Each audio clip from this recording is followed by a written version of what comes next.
Hey everybody, I'm getting started here. 7:04, I'm a little late. Let's see how we're getting our Instagram set up. Okay.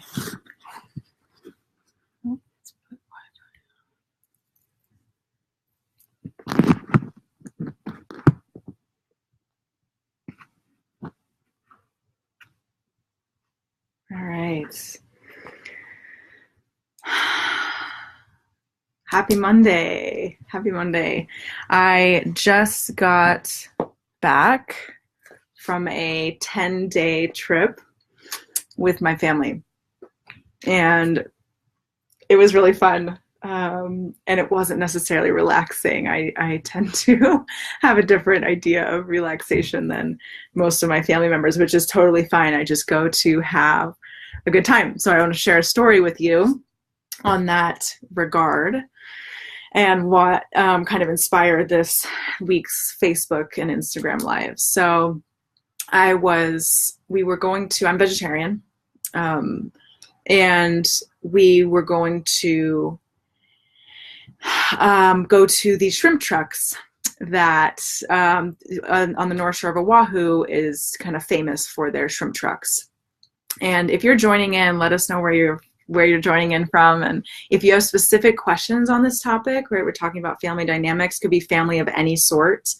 Could just be a family system. It doesn't necessarily have to be blood relatives, right? But any kind of family system where you have some kind of struggle to stay present or stay connected to yourself or stay in your truth, right? So I wanted to go to this vegan cafe on the North Shore before we went to these shrimp trucks. I don't eat shrimp, right? And one family member was kind of pressuring me, like, you gotta order, you gotta get it ready, so nobody had to wait for me, right? They didn't want anybody waiting on me to get my vegetarian food because nobody else is vegetarian, which I understand, right? And it also kind of set me off because this is a pattern that happens regularly where my wants and needs aren't necessarily considered, okay? In my perception, right? That's my perception. So we're going to talk about perception here too. And how everybody's entitled to their own perception. So whether or not we like it or not, right? So we go to the shrimp truck, and I had gotten these two little vegan desserts. It was like a key lime pie that was made with avocado, and they were really yummy, and I had one to share with everybody, right? And my youngest brother, right? And if you're joining in, please let us know where you're coming in from, and let me know if you have questions. So, and if you relate to this stuff, let me know as well. Okay. So I had these little desserts there, and my youngest brother, Daniel, goes to take a bite of it. And he takes a bite and then leaves it open. And then leaves a bunch of the stuff, a bunch of the pie, the vegan key lime pie, on the spoon. And I had already been waiting for them for 45 minutes to just order their food, and then there was supposed to be another 20 minutes. So the first initial thing was nobody wanted to wait for me to get my food, and then I was then waiting for them, and I read my book, and it was fine. I just had some alone time, but I think it set me off in a way that I wasn't totally aware of, and I snapped at him. I was like, put the lid back on. and lick the spoon. Like, don't just leave the spoon with this bunch of stuff on it, because other people are going to use the spoon, and like, that's gross. I mean, we're sharing spoons. Okay, we're family. If you share spoons with your family, drop a 1. Okay. If you don't, if you're a germaphobe, drop a 2. Okay, just for fun. So I snap at him, and then he snaps back at me, and he's like, what, I don't remember exactly what he said. Basically, he's like, you just don't like it when you don't get your way. Right. And this can be true for sure. Okay. This can be for sure, definitely true. I can get upset when I don't get my way. I mean, I think that happens to most people, or it can happen with most people, unless you're super easygoing. And I was pretty upset. I said, okay, I hear you. And I let him kind of give me the feedback, and it was in front of everybody. So it was also embarrassing, right? And so I decided my old pattern would have been to not say anything and maybe be kind of passive aggressive and just fume silently to myself toward him. Okay. What I've learned is to not do that, or at least try to not do that. So what I did instead was I didn't say anything in the moment, because I knew if I spoke something in the moment, it wouldn't work out well, right? If you relate to this, if you know, like pretty much anybody, when we're heated, we do not have the best perspective necessarily, or the clearest perspective, right? So we have to slow down, take a step back and pause. And usually when we think we're really right and we've got the thing to say in the moment, that's usually the time to not say that thing, right? So it's the time to not say that thing, because we are in another part of our brain. We are not operating with the frontal lobe, which is where our rational mind usually takes place, right? Again, if you're coming in now, let us know where you're visiting from or watching from, and if you have specific questions, you can type them in and I can respond to them. So with this story, and you want to go back and watch it if you're coming in later, is I had a pattern of being reactive, and I normally would have responded in that moment or within probably 10 minutes, because I would have been like, oh, well, 10 minutes is enough. 10 minutes is enough, and I definitely think I've got the answer and I'm right. Right? If you relate to this, let us know, right? I think we all feel, and it's this quality of feeling really right. When you're feeling like, oh, I'm totally the right in the right in this situation. That's the time to pause and really question that. Really have to sit back and look, okay? So I promised I'd be talking about some oils tonight too around this topic, because it's really important to be able to work your way out of this. Now, family dynamics are complex, and usually there's some kind of pattern that happens in a family. It's like a cycle, and it also happens with couples, okay? And the patterns will happen over and over again, and everybody has their role typically, okay? And as soon as when we start to try to break out of that role that we have played for maybe our whole life, probably our whole life, then we are going to rock the boat. The reason that we have roles is to not rock the boat in the family system, because homeostasis is always the goal in a family system or a couple system, okay? So we're wanting to keep things at equilibrium, which means even if they're dysfunctional, we will keep playing the same patterns over and over again unless we do the work necessary to pull ourselves out of that equation, okay? So this is hard work. This is can be extremely challenging work to do in your life. And it's really important work, because most of the trauma, so there's big trauma like war veteran, car accident, somebody dies tragically, big T trauma is what we call it. And then there's little t trauma in our families or in life in general, where we can feel impacted by these situations that build up over time and kind of create the ways in which we are neurotic in our lives. Okay, so those maladaptive things that by neurotic, I just mean the kind of unhealthy things that we might do. Maybe we tend to turn to substances more than we would like. Maybe we tend to act out in anger, or maybe we deny our anger. Maybe we don't like conflict, right? All those ways in which we aren't really in alignment with our truth, you could consider a neurosis, right? Our highest truth. And you might not always know what the truth is for you, right?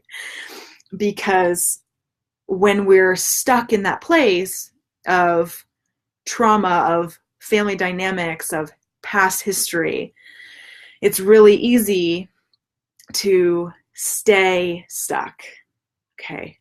So the first oil I want to share with you is Douglas fir. And it's all about, it's the oil of generational wisdom. So the essential oils that I use can be used, they're medicinal grade, they're from doTERRA, and they can be used physically, mentally, emotionally, and spiritually. So they impact us at all different levels of our lives, our bodies, our psyches, our hearts, our connection with source, if whatever your consider your source is, or your higher power, right? In AA and NA could be anything, could be your higher power, could be other people, it could be humanity, it could be nature, could be God, however, goddess, right? Whatever you consider to be your higher power. So Douglas fir is this beautiful, it's a wonderful kind of, I don't know how to describe it, but it's absolutely incredible in its smell. And it's similar to white fir. So if you don't have Douglas fir on you, you can use white fir, or even probably Siberian fir. And it's the oil of generational wisdom. So it helps us address generational issues by inviting us to break free from destructive traditions passed down through their families. So an example of this, again, could be denying anger. Like, anger is not okay. I use this example a lot because it's a fairly clear one, is anger is not okay in our family. We don't express that. So we're passive, or we're passive aggressive, or we don't communicate. So, and then that, or it could be a family legacy or family trauma, intergenerational trauma could be a highly critical mother. Passes that on to her children. They pass it on to theirs. Somebody at some point has to break the pattern, or they don't. Nobody has to heal it necessarily if they don't choose to, right?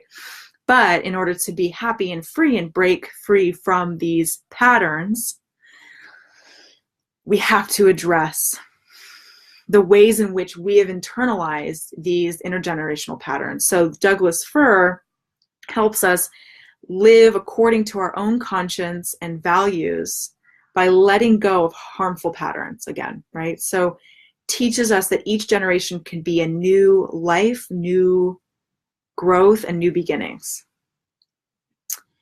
So it can also help us increase the bond with our family if there's a rift, right?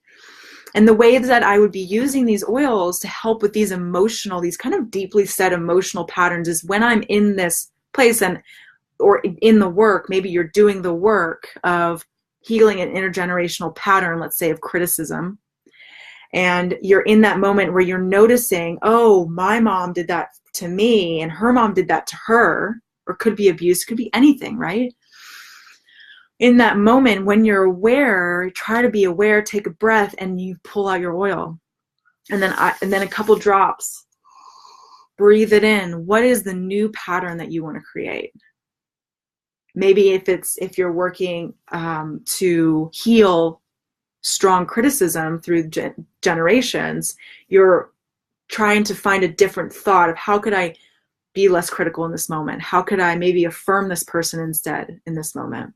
Okay. So that's our first oil, and it also teaches us so much, right? And these intergenerational patterns are strong, and it can be very hard work. Okay. So in that moment, right, with my vegan key lime pie it wasn't about the pie, right? It wasn't about that. It was something else. I was annoyed about this other family dynamic, this pressure, this feeling of my perception being, I don't feel valued. I don't feel cared for, right?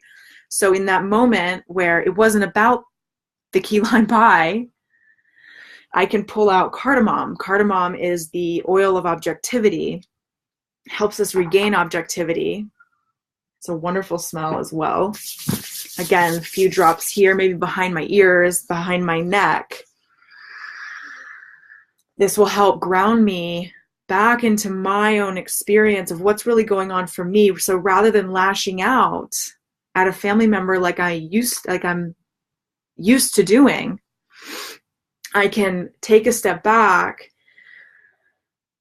And sometimes it takes longer than we think, right? To take that step, to gain objectivity again. I notice in myself, it can take me a couple of hours, could take me days in times that I'm really triggered.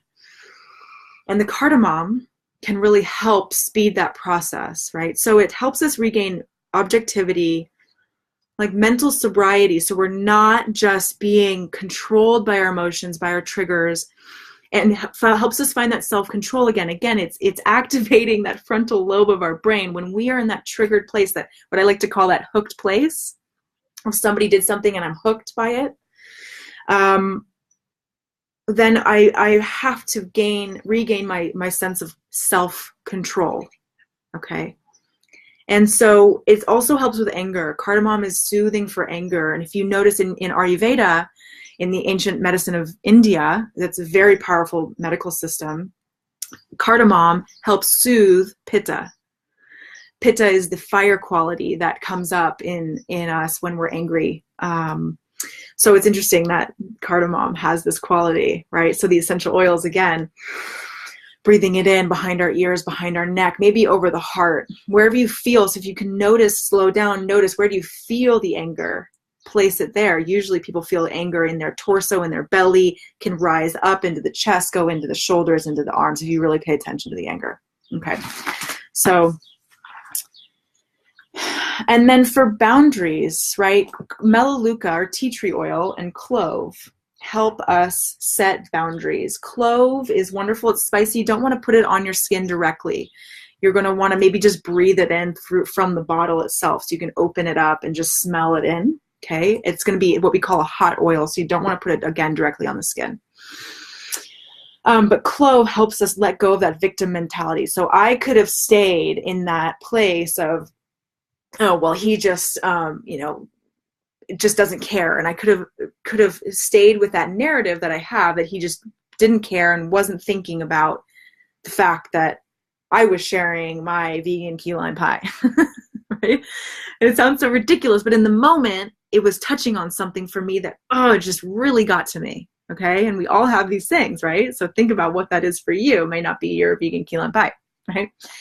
And so clove and melaleuca help us maintain boundaries with others. So sometimes there's a pattern, and oftentimes there's a pattern of enmeshment in families, and that's a whole other topic. But Melaleuca tea tree oil also helps cleanse negative energetic baggage. So it helps release that codependent, parasitic relationship. So I could have stayed again and not communicated with him and felt impacted by his behaviors and let myself take it personally, or think something like, I can't believe he would do that to me. Right? It has nothing to do with me. It's about him not really being aware in that moment that I wanted the lid on the stupid little cup. Right? It had nothing to do with that. It wasn't about me. And when one of the qualities or symptoms of codependency and enmeshment is taking a lot of things personally or making it about ourselves. Okay, so Melaleuca helps us release that toxic kind of energy that can happen in families, okay, or feeling responsible for other people's feelings. Like, nobody's responsible for anybody's feelings, and when we're feeling that way, could be that pattern of enmeshment. So Melaleuca and clove going to help you in that moment sense into, is this about me or is this about them? And can I create some more openness around my thoughts? It's like breathing into the thoughts and noticing what they are, and getting really clear that I'm having a thought that this is about me, or that his behavior is about me, or that he needs to be responsible for my feelings, which he's not, right? I am responsible for my feelings, and that's it. So Melaleuca, I think, and clove can be really impactful in families when we're feeling really blamey or feeling like we are the victim of somebody else's behavior. Okay.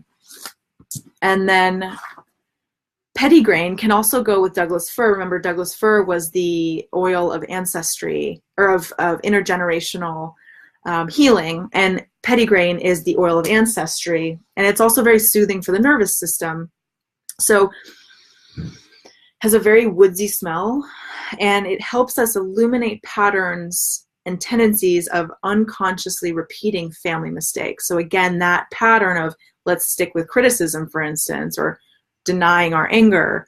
Criticism, we'll notice that when we're struggling to let go of our family's way of thinking, if we need a new paradigm, if we need a paradigm shift around the ways that we think, that might be very different from what we were taught, then pettigrain can be the right oil for you. Okay, so this is also helpful when we feel a really strong sense of loyalty to our family, even if the dynamic is really unhealthy. Okay, it helps us notice our sense of duty despite not getting what we need or not being in a healthy family environment. And so we can let go of feeling so afraid of letting go of tradition. So like for me, I have a certain dynamic with a family member that feels really scary for me to push against. It feels scary to work with that dynamic in a different way because I'm afraid because of what has happened in the past when I've tried to do that. Does that make sense? Okay.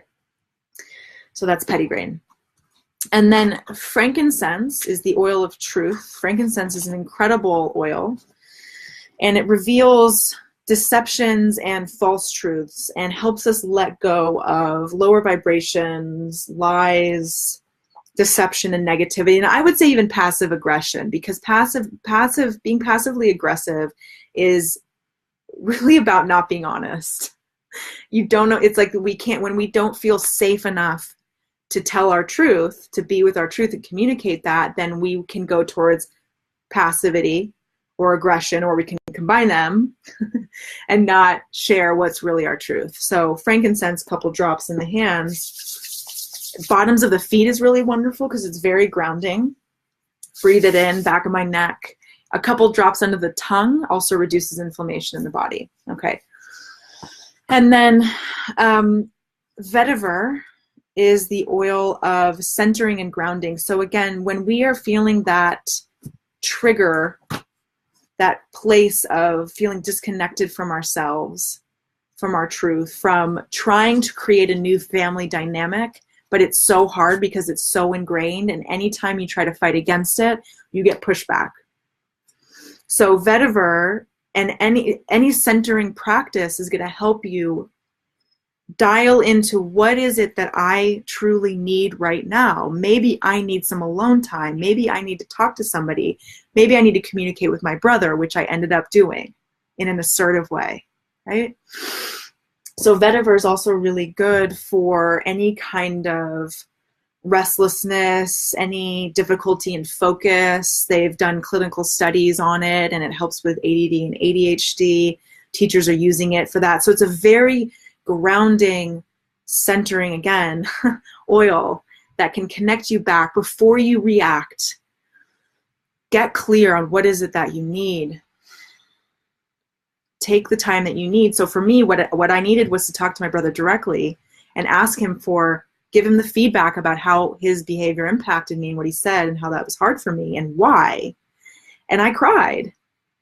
And we had a really good conversation. It connected us more deeply than we would have otherwise. Okay, so that's what I needed in that moment. And then I needed a good chunk of time alone to just what we say is we down regulate. The nervous system has to relax again. And if you start to really pay attention to your body when these moments, you're going to feel the energy. Like anxiety, some people will experience it as shaking or racing thoughts, racing hearts, right? Breathing is shallow and rapid, right? Those ways in which, if you notice, if you really tune in, you're activated. There's a sense of activation in the body because we're stressed, okay?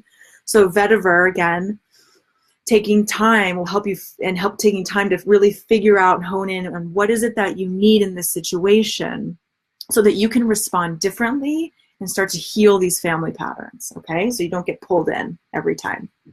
And then the last one I want to share with you is lavender. Lavender is the oil of communication and calm when we need clear and concise communication. So it was hard for me to reach out to my brother to ask him to come into my room and talk to me and tell him directly how I felt. And it helps us calm the insecurities that we feel when we are risking our true thoughts and feelings, okay? And sometimes there can be secrets in families that can be really toxic, or ways in which we don't communicate with one another that keeps things hidden and festering, right? So lavender helps us open up that clear channel for communication. And if you need some help with this can be hard just to learn to communicate. A book that I highly recommend is, oh, hi Stephanie, I didn't see your comment here. Okay, she just said hi. So I would be placing this over my throat, and a book that I would recommend on this is Nonviolent Communication. Short, to the point, and it will help. Okay, so lavender, little bit over my throat. That's our throat chakra, the fifth energy center in the body, that is all about communication and self-expression. Okay. And Stephanie, bergamot, yes, I will get to that in a second, and we're going to pop off here. And do you have a specific question about it, Steph? So, yes, the lavender, it encourages emotional honesty, okay? So the ability to, one, center and ground in using frankincense, vetiver, find your truth with frankincense, then to help you figure out what it is that you need. And then pettigrain and Douglas fir to help illuminate the unhealthy patterns that are happening in the family, so that then you can experience, you can express your true authentic self and stay connected to that truth, because it can be very hard to back up and not share that when the family dynamic is really strong. Okay? So, and then melaleuca and clove to help with energetic boundaries if that is feeling really hard. Okay. So bergamot is the oil of self-acceptance, Stephanie. This is a perfect segue into, this is another oil that you can use in these situations, and it helps relieve feelings of despair and of self-judgment. So if the family dynamic is really challenging, it can be hard to really accept ourselves for the ways that we feel, because maybe those feelings had been denied, or somehow were made unimportant, or we were told to not feel those things, or parents tried to fix the feeling, to try to change the feeling, right? And that creates a sense of emotional unsafety. There's not an emotional safety there when those things are happening. And then we can start to internalize that and can lead to despair, which we could call depression, right? Self-judgment or criticism, and low self-esteem. Okay, so bergamot helps open up a sense of self-love and help us see life with more optimism, even if our family is really challenging us. Okay, so bergamot also challenges any thoughts about not being enough, or being unlovable, or being bad. Yeah. Because these can be passed on through generations as well, right? So that is what I'm going to leave you with tonight. If you have more questions, if you relate to this, please let me know. If you need support with this, let me know. If you have not worked with essential oils in this way before, I'd love to work with you. I'm happy to have a one-on-one conversation with you to see what would be the best essential oils for you or what's going on in your family. I also do coaching around these topics, and I integrate mindfulness and essential oils into all the work that I do. So you pretty much be guaranteed that you'll get some kind of education in that front whenever you work with me. So in any capacity in which I can support you, please let me know. Happy to hop on the phone with you for 15 minutes or whatever it is that you need to help you figure these things out or find some pathway through or some clarity through what it is that you might need. Sometimes we don't know, right? So have a wonderful week. I will see you next week. I should be on here every Monday night. All right. Mwah. Have a wonderful week. Bye.